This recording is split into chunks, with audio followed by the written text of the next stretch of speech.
কিছু Angel guidance শুধুমাত্র তোমার জন্য। চলো দেখে নিচ্ছি তোমার এঞ্জেল এই মুহূর্তে তোমাকে কি বলতে চাইছে। ট্রাস্ট, পরমাত্মার উপরে তোমাকে বিশ্বাস রাখতে হবে, যাকে তুমি মানো, যার পুজো তুমি করো, ঠিক আছে, যার স্মরণে তুমি গেছো নিজেকে, যার কাছে তুমি সঁপে দিয়েছো। বাট কোনো প্লিজ নেগেটিভ থটস ক্রিয়েট করো না। এমনটাও হবে না কি যে সবসময় তুমি যেটা চাইবে সেই অনুযায়ী সব কিছু হবে, বা কেন হচ্ছে না বলে একটা রেসলেসনেসের এনার্জিতে থাকা, অস্থির অস্থির যে আমার তো কিছুই হচ্ছে না, এতদিন ধরে আমি মাকে ডেকে যাচ্ছি, মায়ের পুজো করে যাচ্ছি, বা যার সাথেই তুমি কানেক্টেড থাকো না কেন, যদি তুমি তাকে মন থেকে ডাকছো, পুজো করছো, মন্ত্র চ্যান্টিং করছো, সব কিছুই করছো, বাট কোনো রেজাল্ট পাচ্ছ না, সো তোমাকে বলা হচ্ছে ওয়েট, তুমি একটুখানি অপেক্ষা করো, পেশেন্স রাখো।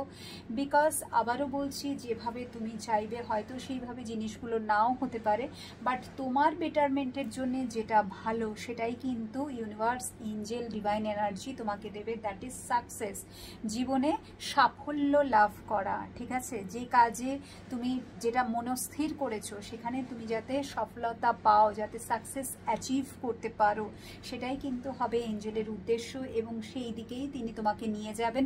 তোমাকেই যেটা করতে হবে সেটা হচ্ছে তার উপরে ভরসা করতে হবে, ঠিক আছে। দ্যাট ইজ সমর্পণ, যেটাকে আমরা বলি সারেন্ডার। যতক্ষণ না আমরা সারেন্ডার করছি না, ততক্ষণ এই যে ট্রাস্টের জায়গাটা, এটা কিন্তু আসে না, এই বিশ্বাসটা এত সহজে আসে না, যতক্ষণ না তুমি নিজেকে সারেন্ডার করে দিচ্ছ যে যেটা তুমি চাইবে, আমার জন্যে যেটা ভালো সেটা একমাত্র তুমিই জানো। তো তুমি যেটা চাইবে সেটাকেই আমি অ্যাকসেপ্ট করব, সেটাকেই আমি প্রসাদ রূপে গ্রহণ করব, সেটাকেই আমি তোমার ভালোবাসা, তোমার ব্লেসিংস রূপে গ্রহণ করব।